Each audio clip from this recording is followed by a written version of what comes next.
Tonight's story is called The Boy Who Built Working Sandcastles. Subscribe to stay on top of the next story and hear more peaceful journeys like this. Each one made to help you drift off slowly, gently, and deeply. And before you close your eyes completely, we'd love to know, where are you listening from tonight? Leave a comment below and let us know. Chapter 1: The Castle That Knew the Tides. There once was a boy who didn't just build sandcastles. He built working ones. They had elevators made of clamshells, gates that opened with the tide, towers that lit up when the sun passed just right. Some people said it was impossible. Others just never noticed. But the sea noticed, and it watched him every morning as he shaped the sand not just into castles, but into ideas. His name was Nico. The breeze always smelled like salt and warm stone, and the seagulls didn't just cry, they chuckled like old friends. Nico had a bucket, a spade, and a satchel full of strange things. Seashells with holes in them, bits of driftwood, tiny glass marbles, and even a wind-up compass that no longer pointed anywhere but down. Every morning, just after breakfast, Nico wandered down to the beach. He walked the shore until he found the exact right spot, not too dry, not too wet.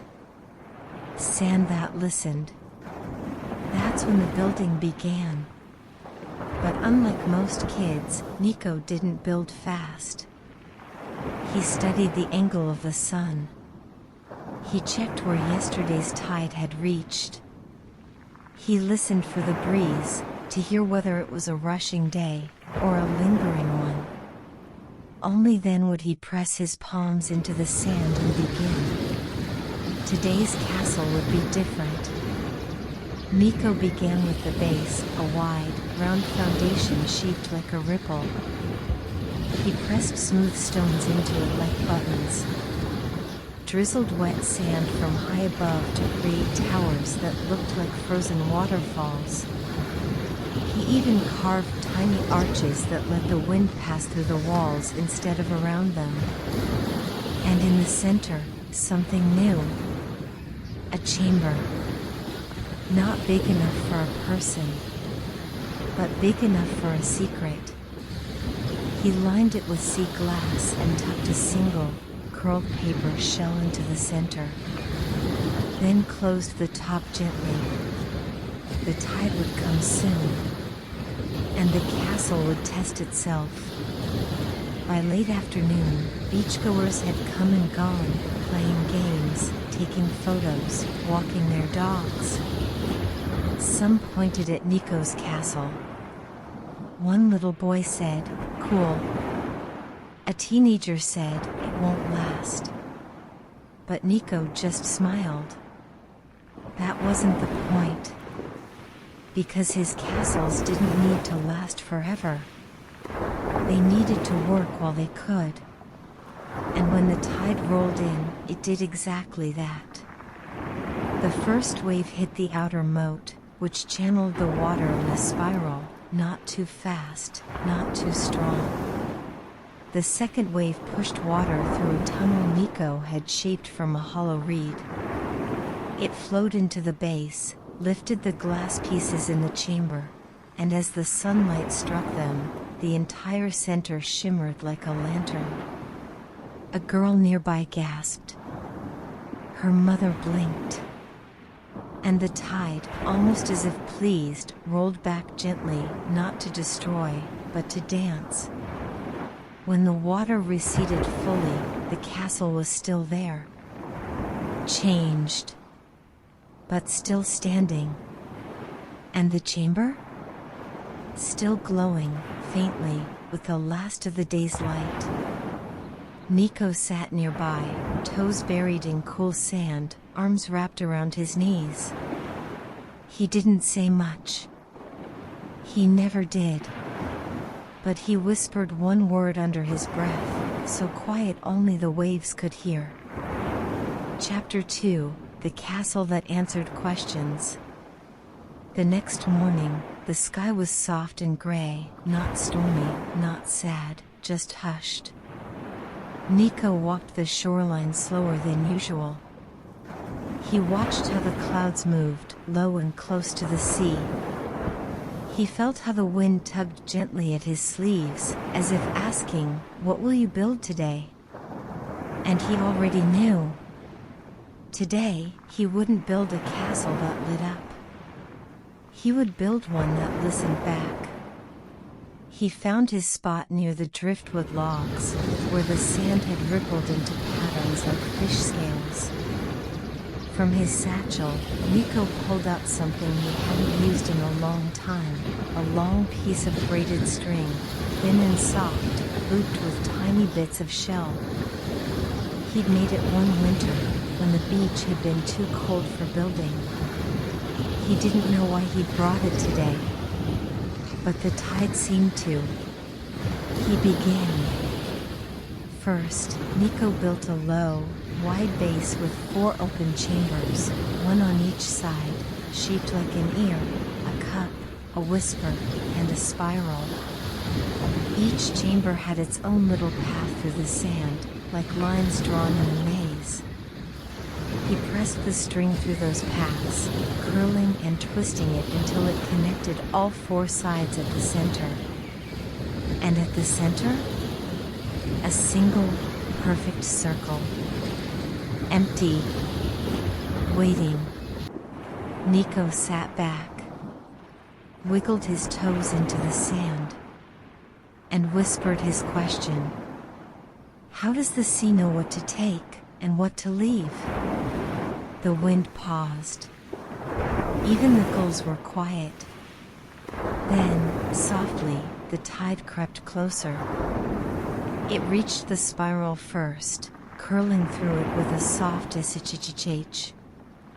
Then the whisper chamber, a little click, like a shell tapping another. The cup filled next, catching a single drop of water that glowed as it landed. And finally, the ear. Nico leaned close, not to hear, but to feel. A vibration in the sand beneath his hands. A rhythm. A kind of hum. Not an answer exactly, but something better. A feeling. The sea takes only what's ready, and it leaves behind what still has a little more time. Nico nodded once. He didn't need more. He untied the string slowly, letting it fall in gentle loops. The castle wouldn't survive the next tide. That was okay, because it had worked. It had answered. And as Nico packed his things, a small girl nearby, maybe 6 or 7, approached the edge of the castle. She crouched, tilted her head, and whispered something into the spiral. Nico didn't hear what she asked, but he saw her smile when the wind lifted her hair, just slightly, like a reply. She didn't know his name. She didn't need to. They were both just visitors to the beach. And the beach always made room for questions. Chapter 3: The Castle That Waited to Be Finished. The following morning was golden. The sun stretched softly over the waves, brushing the sea with light that shimmered like gentle laughter. Nico arrived earlier than usual. The sand was still cool beneath his feet, and the breeze was light, just enough to carry a seashell's whisper. Today, he didn't feel like building something clever. Not something that lit up. Not something that answered. He just wanted to build something, unfinished. A place that invited others in. So that's what he did. He began with 4 towers, spaced far apart. He didn't shape them all the same. One was lopsided, one leaned slightly like it was listening, and one was missing its top altogether. In the middle, he carved wide open walkways, not narrow mazes like he usually did. These were flat and clear, paths that said, "Come walk with me." He added tiny arches from driftwood and sticks. He used seaweed to line the edges. He smoothed some of the walls but left others rough, like the castle wasn't quite sure what it wanted to be yet. And when he finished the last corner, Nico didn't pack up. He stayed. He waited. The first to arrive was a boy with 2 different shoes and a serious expression. He circled the castle once, then crouched and added 3 perfect pebbles in a row, like stepping stones. Then came an older woman with silver hair tied up high. She bent slowly, added a spiral of scallop shells near the lopsided tower, and winked at Nico without saying a word. A small group of children with salt-damp hair giggled their way over next. One of them built a bridge from dry grass. Another added a moat, wide and messy, but it sparkled in the sunlight just the same. They didn't ask permission. They didn't need to. Because this castle had space. It had space for everyone who had something small to give. Nico sat back and watched. Watched as the castle shifted into something bigger than his own idea. Watched as hands young and old gave it corners, curves, and odd little touches no single person would have thought of alone. And as the tide crept closer, Nico didn't feel the usual ache. He didn't rush to protect the walls. He didn't worry about what would last. Because somehow, the castle felt complete, not because it was perfect, but because it had been shared. And that made all the difference. As the sea reached the first tower, a girl with freckles and a purple bucket turned to Nico. "Will it wash away?" she asked. Nico smiled softly. "Only the sand part," he said. "The rest stays in the air a little longer." The girl nodded like she understood. And maybe she did. Because the tide didn't take the feeling of the castle. It only took the shape. And the breeze, light as a memory, carried the rest. Chapter 4, The Sandcastle with the Treasure Chest. The next morning, Nico arrived at the beach before the first gull had even called. The tide had pulled back far in the night, leaving behind wide, glistening flats of sand that shimmered like fresh parchment, waiting to be written on. Today felt different. There was something quiet in the air. Not the usual hush of early morning, but something older, deeper, like a whisper beneath the waves that hadn't quite faded. Nico knelt at his usual spot, but instead of starting with towers or moats, he simply pressed his palms flat into the sand and closed his eyes. He waited. And slowly, without really planning it, he began to dig. Not with his bucket. Not with his shovel. Just with his hands. Scoop by careful scoop, he pulled the sand away, until a small hollow opened in front of him. It wasn't very deep. But something about it felt right. He built a low castle wall around the hollow. Not tall or fancy, just enough to hold space. Then, he took his time crafting the chest. It wasn't made of wood, or brass, or metal hinges. It was made from the seashell, one of the large, spiral ones he'd been saving in his satchel for weeks. He nestled it in the hollow like it belonged there, then lined the space with smooth stones and driftwood pieces, placing each one like it had a memory. By mid-morning, a few beachgoers paused to watch. No one asked what it was.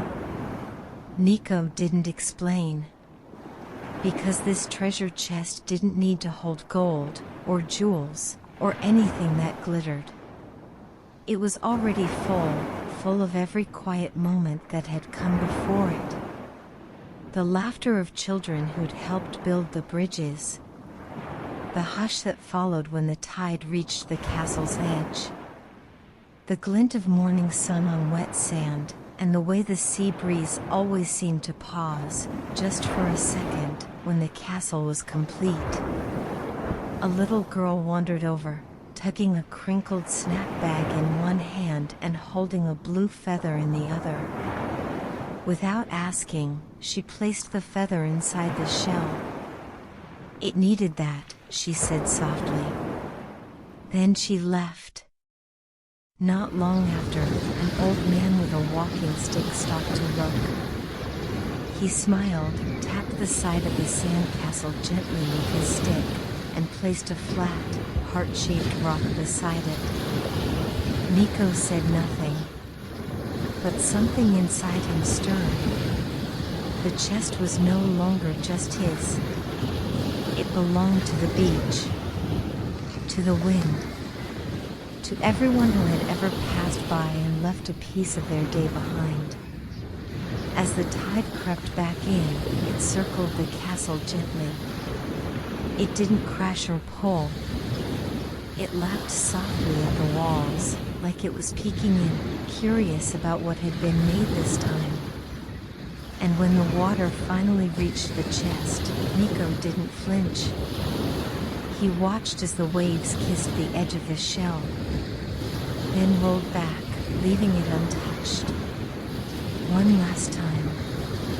The ocean had taken castles before, but not this.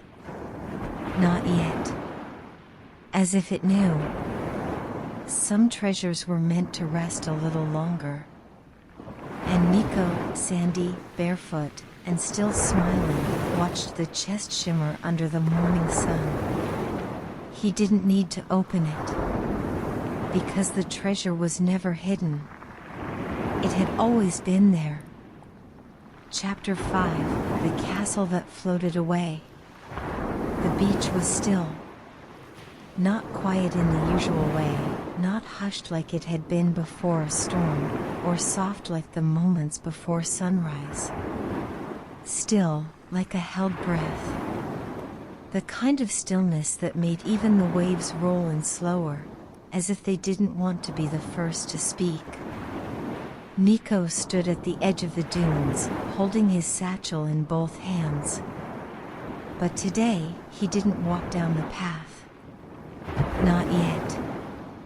He looked out at the shore, already knowing, somehow, that this would be the last day the sandcastle stood. The tide had begun its return. And it was higher than usual. He finally stepped forward. Each footprint behind him was filled almost instantly by the sea breeze, like the beach had started saying goodbye before he even arrived. The castle still stood. A little softer at the edges. A little lower in the towers. But standing.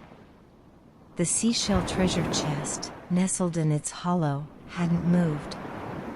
But the sand beneath it had darkened, packed wet and tight by the approaching tide. Nico didn't build anything today. He didn't need to. Instead, he walked around the castle slowly, tracing his fingertips along the walls, the walkways, the archways they'd carved. He paused at the bridges, now dimpled and sagging. And he whispered, "Thank you."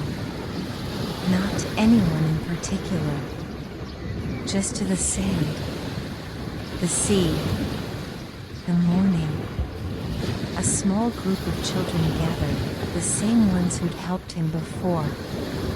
They stood quietly, not asking what would come next. Even they could feel it. Then, one by one, they each stepped forward and placed something small by the shell chest.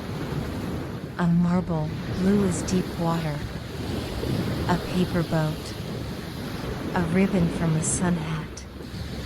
A piece of driftwood shaped like a fish. Nico placed his only offering, a lemon. Not cut. Not eaten. Just whole. It was smooth and bright and still carried the scent of sun. Someone laughed softly, not to tease, but because it was perfect. Then they all stepped back and waited. The tide came in. Not with force. Not to destroy. But like an old friend finally returning to pick something up it had left behind. The water crept up and circled the castle like a curious hand, weaving through the walls, pulling around the treasure. It rose slowly and gently, until the entire castle, all of it, lifted. Not crumbled. Not collapsed. Lifted. As if the sea had built arms beneath the sand and decided, this I will carry. The towers tilted but did not fall. The walls swayed but did not break. It floated, not far, just a little, just enough, into the shallow water, shimmering under the soft morning sky. The children gasped. Nico didn't move. And then the castle began to drift. Not out to sea. Not lost. Just onward. Carried on the tide like a gift the beach was ready to give back.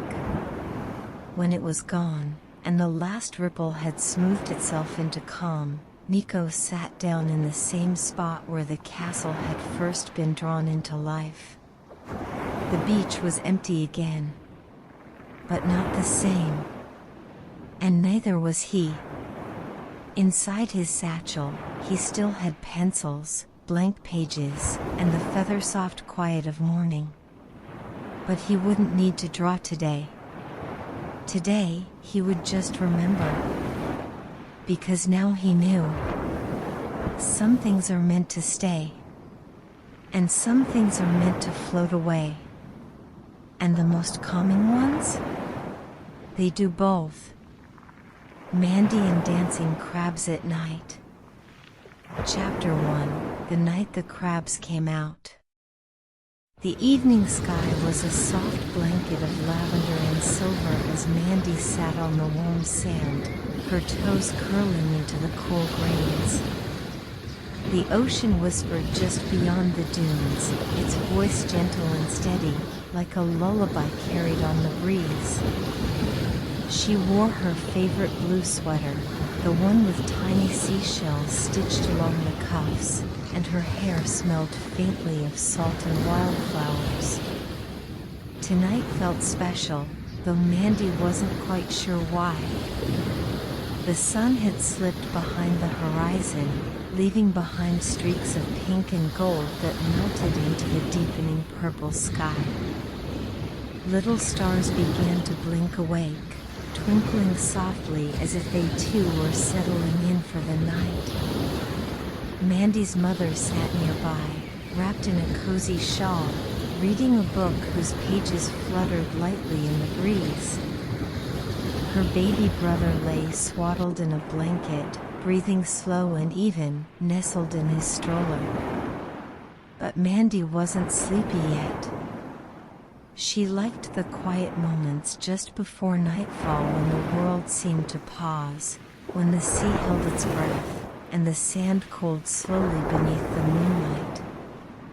As Mandy watched, the tide rolled back, pulling the waves away from the shore and revealing little pools of shimmering water tucked among the rocks and seaweed. Then, just beyond the shoreline, something caught her eye. A tiny crab, no bigger than a pebble, scurried across the sand. It moved carefully, its claws clicking softly as it made its way toward a small patch of moonlit beach. Mandy's heart skipped a little.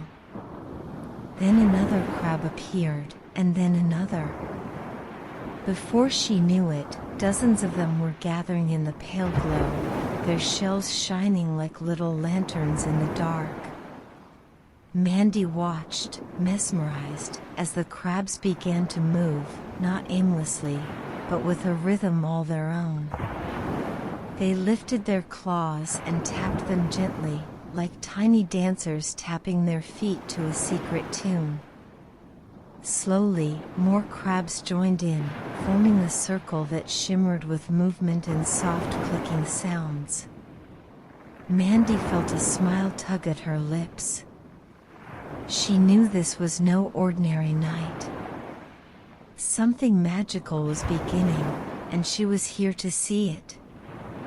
The circle of crabs grew wider, their little legs moving in time like a quiet song beneath the moon's soft glow. Mandy felt as though she had stumbled into a secret dance that the ocean had been waiting to share, just for her. She carefully scooted closer, careful not to disturb the delicate rhythm of their tapping claws and skittering feet. The crabs didn't seem afraid. Instead, they welcomed her presence like an old friend. A gentle breeze carried the scent of salt and seagrass. Mandy breathed it in deeply, feeling the cool night air fill her lungs and calm her thoughts. The stars above twinkled brighter, scattered like tiny diamonds spilled across a velvet cloth. The moon, full and round, cast silver light that danced like fairy dust on the waves. Mandy's eyes followed the crabs as they moved in patterns, weaving and swirling across the sand. Their dance was soft, almost hypnotic, and she could almost hear the quiet melody they were tapping out, a song made of the ocean's secrets. Suddenly, a crab with a shell that shimmered a little more brightly than the rest stepped to the center of the circle. It lifted its claws higher than the others and began a slow, graceful dance all its own. Mandy watched, enchanted, as the little crab spun in circles, its movements smooth and flowing, like the waves themselves. The other crabs slowed their tapping, their eyes, or what Mandy imagined as eyes, fixed on the dancer in the middle. She felt a gentle warmth spread through her chest, a feeling as soft as the night breeze brushing her skin. For a moment, the world around her seemed to hush. Only the rhythm of the crab dance remained. Mandy wished she could join them. She wondered what stories the crabs told with their dance. Were they sharing tales of the deep sea? Of moonlit tides and hidden coves? Or perhaps of old friends lost and found beneath the waves? Her mother's voice broke the quiet, soft and soothing. "Mandy, it's time to get ready for bed soon," she said gently, folding her book closed. Mandy nodded but didn't move. She wanted to stay just a little longer. The baby stirred in his stroller, and her mother smiled warmly. "Tomorrow, we'll come back and maybe the crabs will dance for us again," she promised. Mandy's eyes lingered on the shimmering circle. She felt as if the night held a secret, a treasure wrapped in sand and tide. And she was the only one who knew where to find it. As the breeze whispered lullabies through the dune grass, Mandy took a deep breath and promised herself she'd always remember this night, the night the crabs came out to dance. Chapter 2: The Secret of the Moonlit Cove. The next evening, As the sun dipped low and painted the sky in soft pinks and golds, Mandy and her mother walked slowly back toward the beach. The air was warm but carried a hint of the coming night, a quiet promise of mystery waiting just beyond the dunes. Mandy's heart fluttered with a sweet excitement. She remembered the crab's dance from the night before, and she hoped, deep down, that they would come again. Her mother held the stroller handle with one hand and Mandy's hand with the other, their fingers entwined like a quiet song only they could hear. The sound of the waves was softer now, a gentle rhythm that matched the pace of their steps.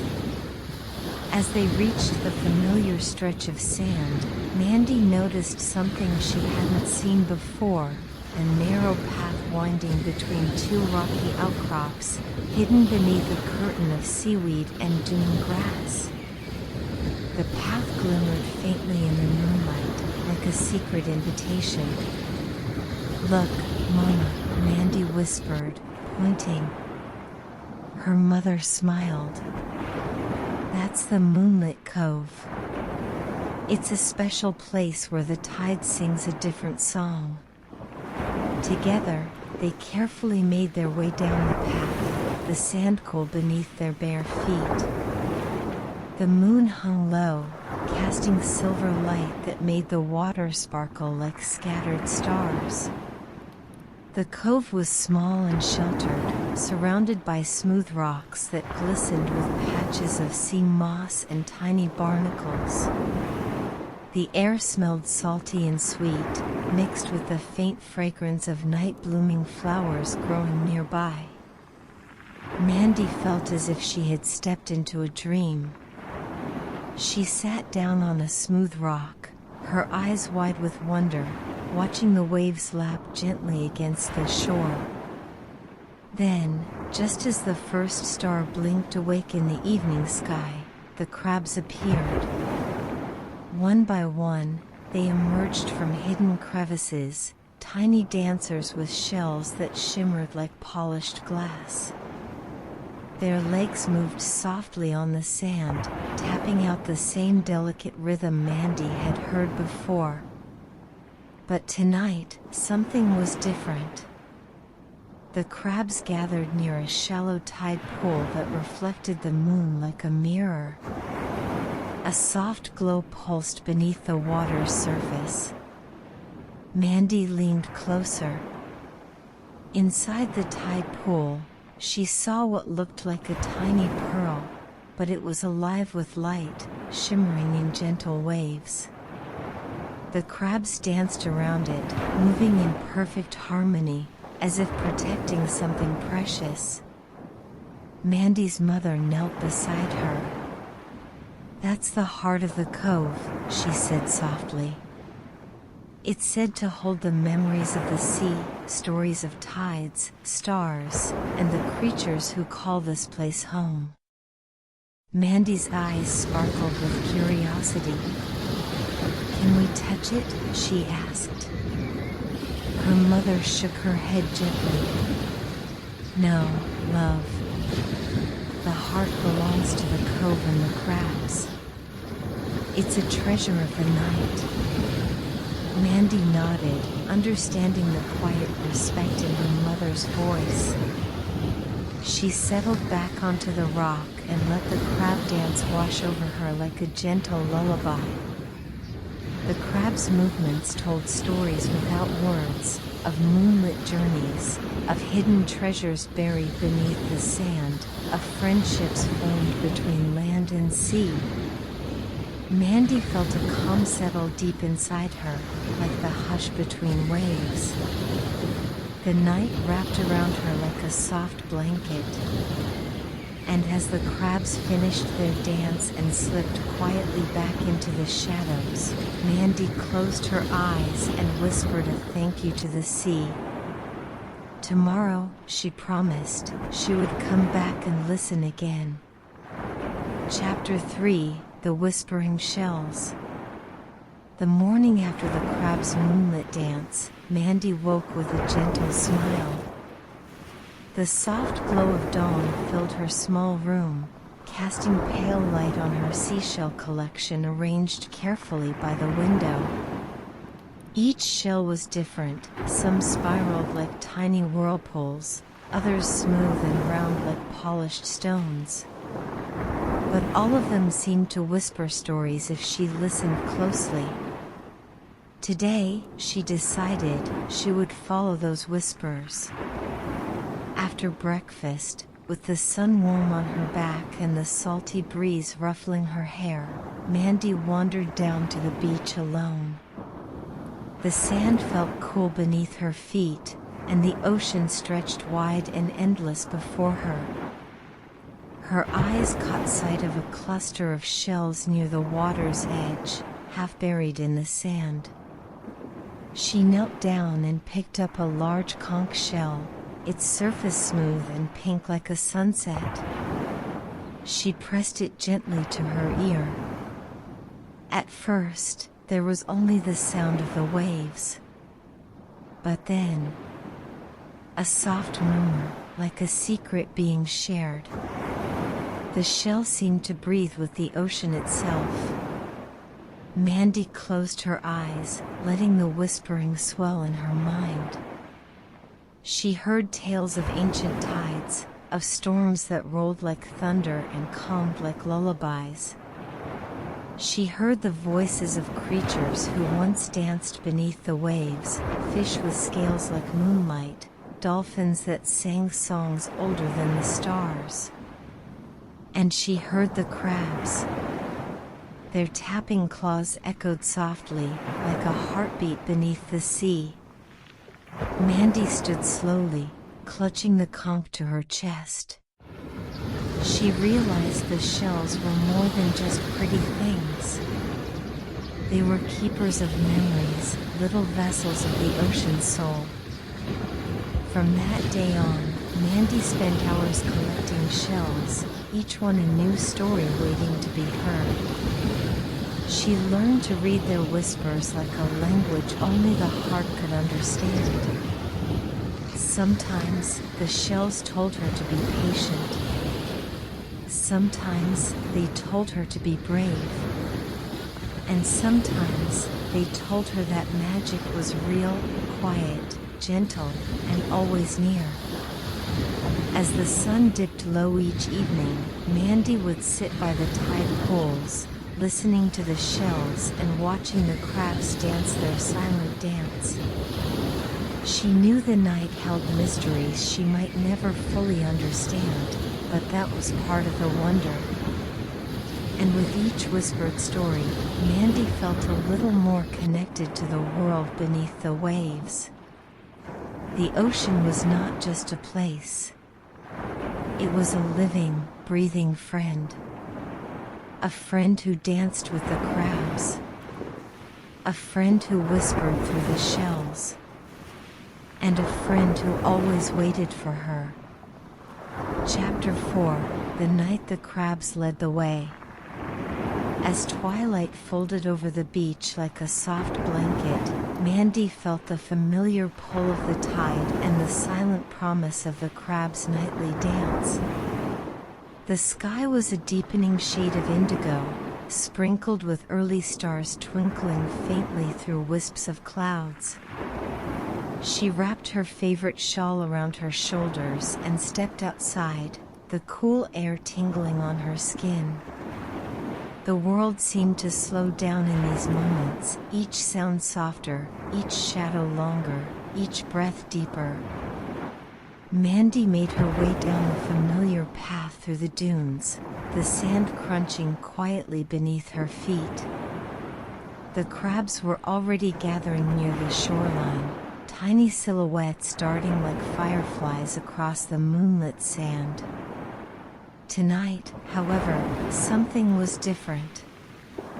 Instead of the usual random scuttle, the crabs seemed to be moving in a pattern, a gentle, spiraling procession that stretched toward the rocks at the far edge of the beach. Mandy's curiosity stirred as she followed them, careful not to disturb their quiet time. The moon hung low and golden, casting long reflections that shimmered on the wet sand. The crab's tiny claws tapped in soft rhythm, like a secret language only the night could understand. As she walked, Mandy noticed small shells glowing faintly beneath the crab's path, illuminating the way like tiny lanterns. Her heart quickened with a mix of wonder and anticipation. The procession led her to a hidden cove she had never noticed before, tucked away behind jagged rocks and veiled in mist. Here, the tide whispered gently against smooth stones, and the air was thick with the scent of salt and wildflowers. In the center of the cove, a circle of crabs danced around a shimmering pool that reflected the stars above. Mandy knelt beside the pool, mesmerized by the flickering lights beneath its surface. Then, from the edge of the water, a soft melody rose, a song carried on the breeze, delicate and haunting. It seemed to come from the very heart of the ocean.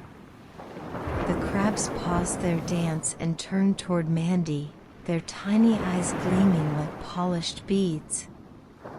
In that moment, she felt a connection deeper than words, an unspoken invitation to join the dance of the night. Mandy smiled softly, her worries melting away like sand swept by the tide. She reached out her hand, and the crabs responded by tapping gently on her fingers, a rhythm in sync with the waves. Together, they moved beneath the moonlight, a quiet celebration of friendship and magic, of secrets shared in the hush of the night. As the stars wheeled overhead, Mandy understood that the crabs were not just creatures of the shore. They were guides, keepers of the ocean's mysteries, and companions on the journey between waking and dreaming. When the dance ended and the first blush of dawn painted the horizon, Mandy felt a peace she had never known. She thanked the crabs with a whisper and promised to return. Walking home, the soft glow of the morning sun warmed her face, and the gentle rhythm of the ocean stayed with her, an eternal song carried on the breeze. Chapter 5: The Promise of Morning. The dawn arrived slowly, painting the sky in soft shades of pink and gold. Mandy awoke to the quiet song of the sea, its rhythmic whispers calling her back to the shore. Today felt different, full of possibility and the warm glow of new beginnings. She pulled on her shoes and stepped outside, the fresh morning air carrying the salty tang of the ocean and the faintest trace of wildflowers from the dunes. Her heart still held the magic of last night's dance, the tapping of tiny claws echoing in her mind like a lullaby. As she walked along the beach, the tide was low, revealing a mosaic of seashells, smooth stones, and tiny pools sparkling in the sunlight. The crabs were gone, resting beneath the sand, but their footprints remained, delicate trails weaving across the shore like whispers of their secret dance. Mandy knelt beside a shallow pool and gazed into its shimmering depths. For a moment, she thought she saw the reflection of the moon smiling back at her, a gentle reminder of the night's quiet magic. She reached into her pocket and pulled out a small, smooth shell, a keepsake from the beach. Holding it close, she whispered a promise to return, to listen, and to remember the stories the crabs told beneath the stars. The ocean breeze wrapped around her like a soft embrace, and Mandy felt a peaceful warmth spread through her chest. It was the kind of peace that lingers long after the waves have receded, a calm that carries you gently through the day. With one last look at the endless horizon, Mandy turned toward home, the sand cool beneath her feet and the sun rising higher, casting light on all the quiet wonders waiting just beyond the shore. And as the day began, she knew the dancing crabs would be there, waiting with their silent song, ready to lead her once again into the gentle night. The orange healing sand. Chapter 1, where the tide meets the glow. Some beaches are made for running. Others are made for castles, and splashing, and squealing with joy. But the beach at the far end of Mariner's Reach was made for listening. The waves there didn't crash, they sighed. The wind didn't howl, it hummed. And the sand? It glowed.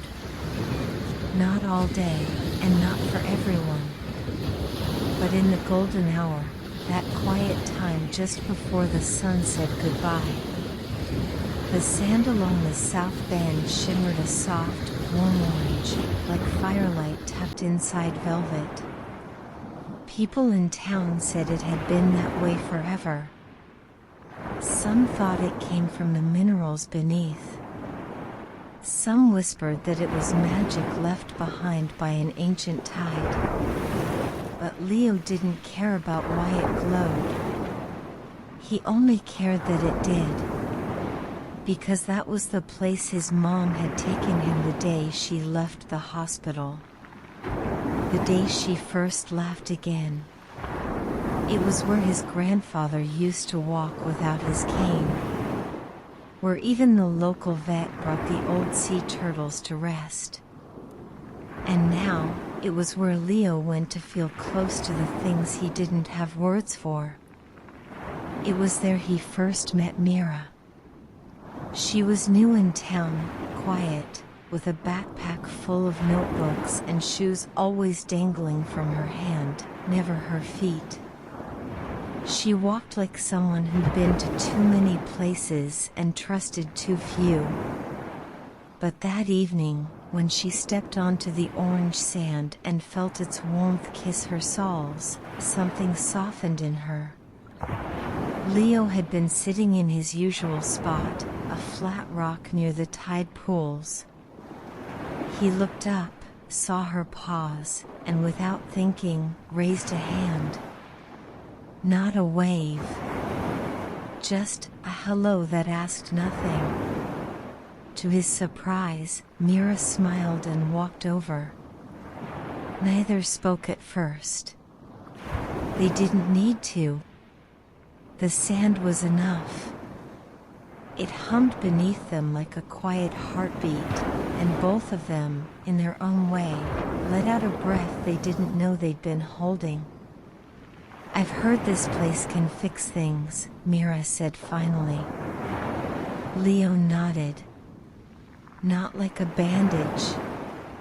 More like a remembering. Remembering what? That it's okay to rest. She sat beside him, drawing slow lines in the sand with her fingers. "Then maybe I'll sit here a while." And she did. The breeze shifted gently, carrying with it the scent of sea fennel and salt. Mira brushed her hair back. It curled around her face like it had been waiting to meet the wind. Leo didn't ask why she'd come to the beach.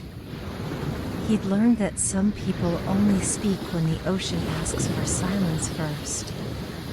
Instead, he reached into his pocket and pulled out a small glass jar. Inside it was a pinch of orange sand. He unscrewed the lid and let a few grains fall into his palm. They sparkled, not with glitter or shine, but with something softer. Like memory. Like warmth. "I collect it sometimes," he said. "Only a little. Only when it feels okay." Mira leaned closer. "What do you do with it?" Leo shrugged. Sometimes I give it away. Sometimes I keep it until I forget what I needed it for. Then I bring it back. Mira nodded slowly, as if she understood something without needing all the pieces. She opened her palm. Leo placed a few grains in it. The moment the sand touched her skin, her shoulders eased, just slightly. Her fingers closed around it like she was holding a secret that finally made sense. They sat that way for a long time. Not talking. Just breathing with the beach. Farther down the shore, the tide began its quiet retreat. It left behind gentle pools, each one a tiny world, mirror still and rimmed with sea pebbles. The orange light spread across them, turning the surface into sheets of warm glass. A crab moved slowly between rocks. A sandpiper skipped once, then vanished with the wind. Everything was slow, deliberate, kind. Mira finally spoke again, her voice quieter than before. My dad used to say the beach was made for listening, not for noise. Leo smiled. Mine used to say the sea doesn't forget. It just forgives. She tilted her head. Is that why the sand glows? He looked out toward the waves. Maybe. Or maybe it glows because it holds everything that's been left behind, and turns it into something soft. Mira looked down at the grains in her palm. Do you think it could help people, really? Leo didn't answer right away.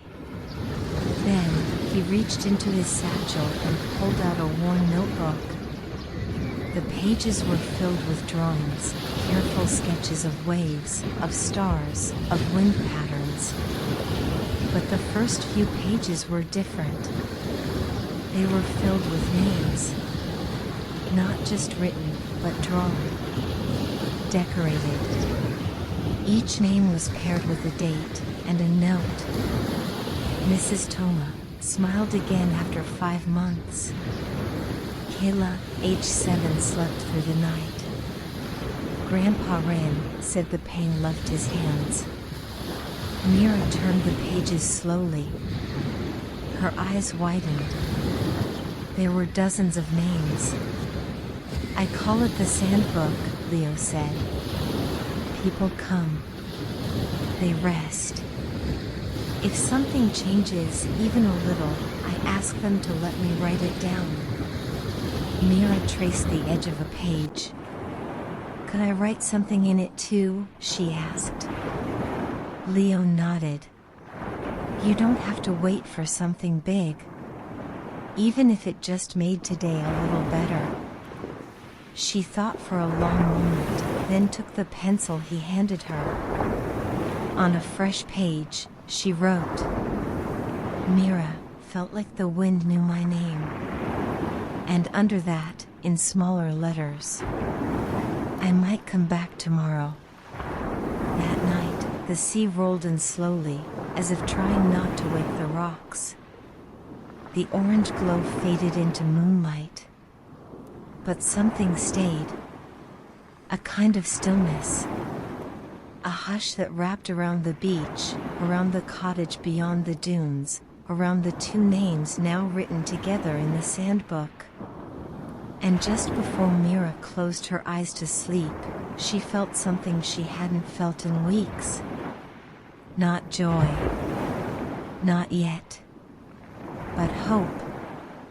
Chapter 2, The Shell That Echoed Back. Mira returned before the tide had finished its morning yawn. The clouds were still low and wool-soft, casting the beach in a pale hush. Even the gulls hadn't fully woken. They drifted like white paper over the water, waiting for the world to begin again. She carried no bag, no towel. Only the little glass jar Leo had given her. with its warm orange grains clinking gently inside. The sand glowed faintly, even in the early light. She wasn't sure if she'd dreamed it. But Mira had woken that morning with her palms still curled around it. And her breath, which had lately felt heavy and uneven, had come in calm waves, like the sea itself had rocked her to sleep and kept watch. Leo was already sitting by the driftwood log where they'd met the day before.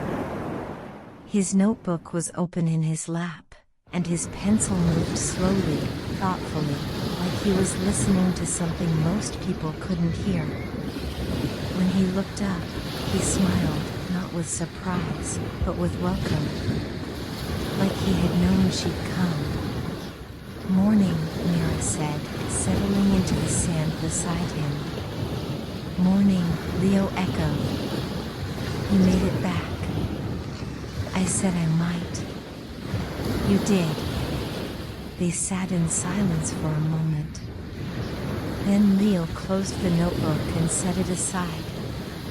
"I brought something," he said. From his pocket, he pulled out a seashell. It was large, curled tightly at one end and flaring gently at the other. The kind of shell kids usually held up to their ear to hear the ocean. But this one was different. It shimmered faintly with the same orange tint as the sand. Mira leaned closer. "You found it near the healing sand?" Leo nodded. It was half buried, just above the tide line. "I've been saving it." "For what?" "I think it listens." Mira tilted her head. "Like a real echo?" "No. Not sound. More like," he paused, searching for the right words. "It remembers feelings. The kind that stay behind, even after you leave." He handed it to her. The shell was warm.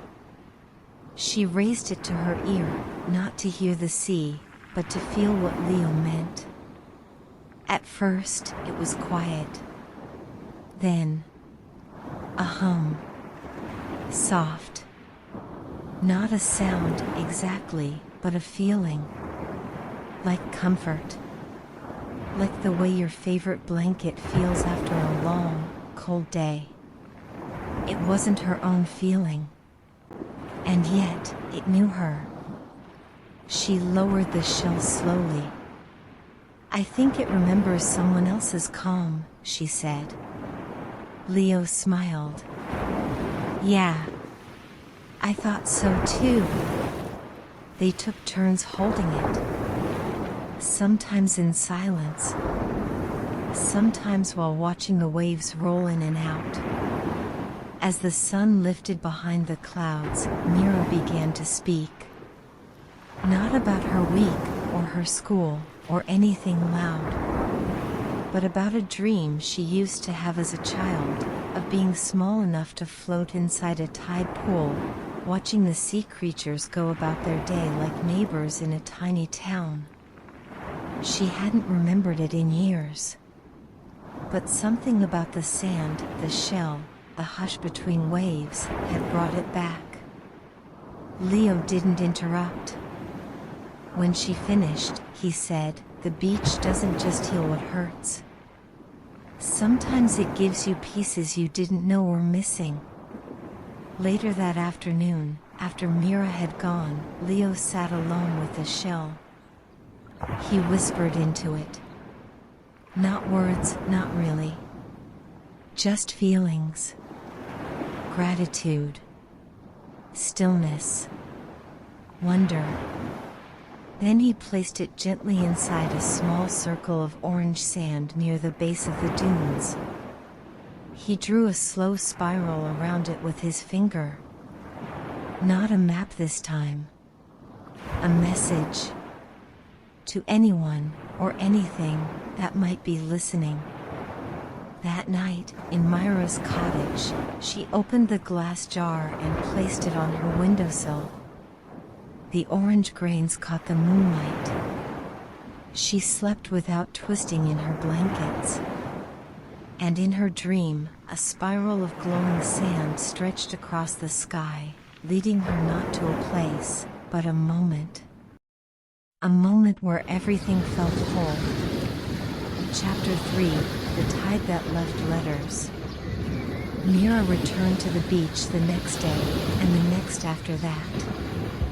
Each time, she arrived a little earlier, not because she had to, but because something inside her wanted to. It wasn't urgency, exactly. It was more like longing. A quiet kind. Like how your feet sometimes carry you toward a place your heart already lives. The stretch of sand felt different now. Not louder. Not brighter. Just more known. More hers. She still carried the little jar of orange sand in her satchel, along with a folded towel and an apple for later. But now she also carried something else, the calm that had begun to bloom deep in her chest. Leo was waiting by the waterline this time, shoes off, pants rolled to the knees. He was walking in slow loops, letting the sea creep over his toes and then draw away again. Near his feet, the morning tide had left strange shapes in the sand. Not quite footprints. Not seaweed. Something in between. They looked like brush strokes. Curved. Layered. Intentional. When Mira called out his name, Leo turned and waved her over. He pointed to the marks. "I think it's writing," he said quietly. "From who?" "I don't know. But I've been seeing it more and more, always in the same patch of beach, always just after the tide pulls back." Mira crouched beside him and traced one of the arcs with her finger. The line was smooth, deeper than it should have been if it were just from water or wind. It curved and split, curled back into itself. Not random. "Maybe it's a message," she whispered. Leo nodded slowly. "But it's not for everyone. Not for anyone in a rush. I think it's only meant for those who pause. Like us," Mira said. "Maybe," Leo replied, smiling. They spent the morning mapping the marks with driftwood sticks. They didn't try to translate them. That didn't feel right. Instead, they walked around them in slow circles, building a wide frame in the sand, like the tide's writing deserved its own gallery. Once, Mira knelt and held her breath, just to listen. Not with ears. With stillness. And she swore the hum from the echo shell lived in the markings too. Later, while they rested against a piece of driftwood half buried near the dunes, Mira took out her apple. Before she took a bite, she turned it in her hands. "I used to come to the beach only when things felt wrong," she said softly. "Like I was trying to shake off something." "And now?" Leo asked. "Now it feels like I come when things feel right. Or when I want to remember what right feels like." Leo nodded. They sat in easy silence, the wind weaving gently between them. Then Mira asked, "Do you think the tide is talking to us?" "I think," Leo said after a while, "the beach remembers more than people do. And the tide carries bits of it back, like letters that never got delivered until now." When Mira got home that evening, she took out her journal and began drawing the marks they'd seen in the sand. Not to decode them, but to remember. To make space for their quiet message. The next morning, something had changed.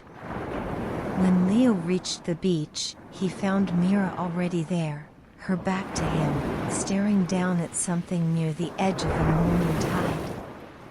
At first, he thought it was just another set of markings.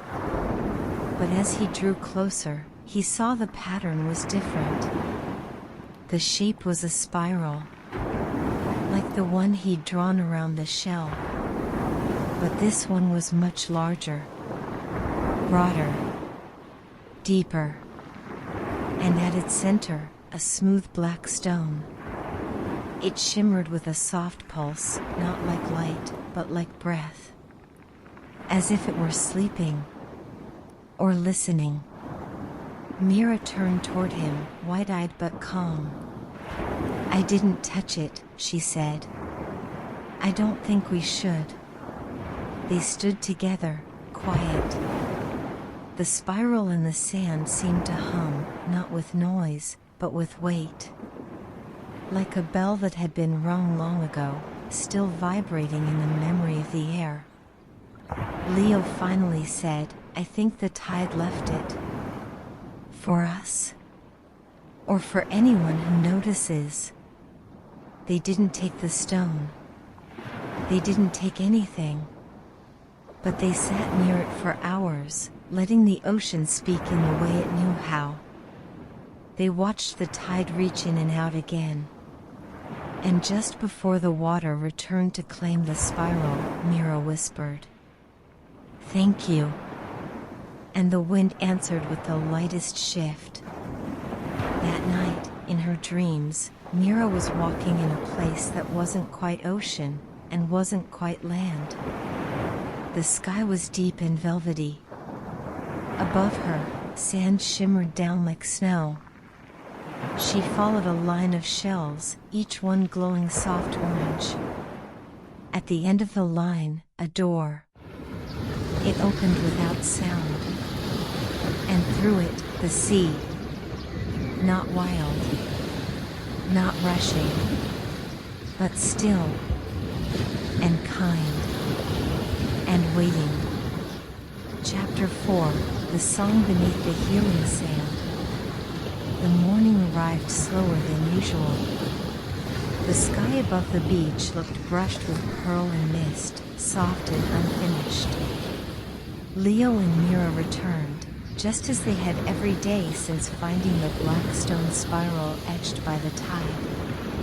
But this morning, something was different, not in the sand or the sea, but in themselves. Mira held her hands close to her chest, one still dusted with a bit of that glowing orange powder from yesterday. And Leo walked more quietly than usual, the usual bounce in his steps traded for a curious, steady rhythm. They didn't talk much on the way. The air didn't ask them to. By now, the sand knew them. It shifted gently as they stepped onto it, as if remembering how their feet sounded. The softest breeze came across the dunes and wrapped around their shoulders, not cold, but present, like a whisper meant only for those who had been listening for days. Leo sat cross-legged at the edge of the last tide's reach. Mira sat beside him, just close enough to feel the warmth from his shoulder. The sand between them pulsed faintly with heat, and then they heard it. Not a sound. Not a wave. Not the wind. A song. It wasn't sung, not in any way a person might sing. It vibrated low, a hum too deep to describe but too close to ignore. It came from under them, from beneath the sand. They froze. Mira tilted her head and whispered, "Did you?" "Yes," Leo said quickly. "It's real." The song was faint, steady, and somehow kind. It was the kind of sound that didn't enter through ears but through the chest, like a lullaby remembered from a dream you didn't know you had. They pressed their hands flat against the warm sand. The hum deepened. It wasn't one note, they realized, but many layers stacked gently over one another, like sea foam resting on sea foam, 1,000 stories being told all at once but none of them rushing. Mira closed her eyes. And in that moment, she saw something, no, felt something, her mother's handwriting in the notebook she left behind. Her laugh. Her fingers trailing through her hair when she couldn't sleep. The memory didn't make her sad. It made her still. "It's like the sand is remembering from me," she whispered. Leo was quiet. Then he said, "It's remembering with you." He, too, was feeling something. Not a vision, not an image, a release. A gentle letting go of the worry he had carried, the heavy worry that he was strange for being so quiet, so careful with words, so full of stories that only made sense in drawings and drifting thoughts. The sand didn't ask him to speak. It hummed the way he thought. It pulsed in the rhythm of people who needed slowness to feel safe. They stayed there for a long while. Occasionally, a small breeze would scatter a handful of orange sand across their feet, catching in the folds of their clothes and toes like a secret wanting to be held. At one point, a seagull landed a few feet away, cocked its head, and then sat, as if listening too. And though the song was faint, it never left them. As the tide began to roll in again, Mira scooped some of the orange sand into a shell and pressed it between her palms like a prayer. "Do you think it sings when we're not here?" she asked. Leo nodded. "I think it sings for everything that's ever touched it." She smiled. The sky warmed. The clouds stretched into soft ribbons above them. "I think this beach has always been alive," Mira said, looking over the shimmering expanse. Leo didn't answer with words. He reached over and drew a wide circle in the sand between them, just his fingers swirling gently, then resting. Mira added to it, a spiral inside the circle, and a smaller one inside that. The wind picked up, playful again. The orange sand scattered around their design. And for a moment, the spiral shimmered like it had been carved into glass. The hum quieted. The tide inched forward, just to the edge of Leo's sandals. "I think it's telling us it's time to go," he said softly. Mira nodded, and together they stood. They didn't brush the sand from their clothes. They didn't speak on the walk back. Some stories aren't told with mouths. Some songs are meant to be held in the silence of skin and memory. And the beach, the one with the orange healing sand, had given them both a verse to carry. Chapter 5, The Day the Sand Remembered Their Names. The sun rose slowly, as if it, too, knew something important was about to happen. Mira and Leo returned to the beach one last time that summer morning, walking side by side with bare feet, letting the cool earth hold them just a little longer. They had no bags today. No notebooks or jars or pencils. Just themselves. Because today, they weren't there to find anything. They were there to listen. The wind felt different. Not louder, just clearer. Like it had something to say, and had been waiting for the right moment to speak. The path through the dunes was nearly covered now. The sand had shifted during the night, leaving only the faintest suggestion of where they'd walked all week. But that was all right. They didn't need a trail. The beach already knew who they were. When they arrived at the stretch of sand where they always sat, they paused. It looked untouched. No footprints. No driftwood. No spiral stones. Even the shell Mira had placed upside down the day before was gone. But they weren't disappointed. Because as they stood there, toes sinking gently into the orange-hued grains, they realized something new. The beach had reset. And not in the way the tide normally did. This was like waking up with no weight in your chest. Like sleep had whispered something true into your bones and left you different without asking. "I think it's our last day," Mira said softly, almost surprised at herself. Leo nodded. "It feels like a goodbye without sadness." They sat again, side by side. The breeze braided itself around their arms and hair, not pulling, not pressing, just being. The sand beneath them began to warm. And then it happened. Not a sound this time. Not a vision. A feeling.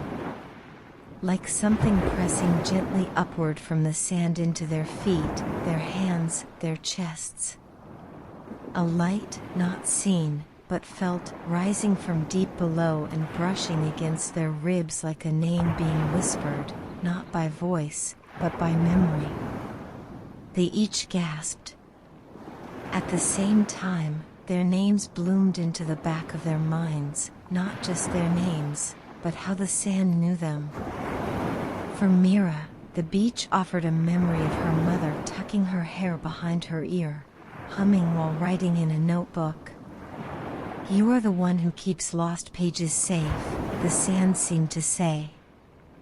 For Leo, it was the feeling of sitting in his room with a crayon, drawing a world no one understood, but the ocean did.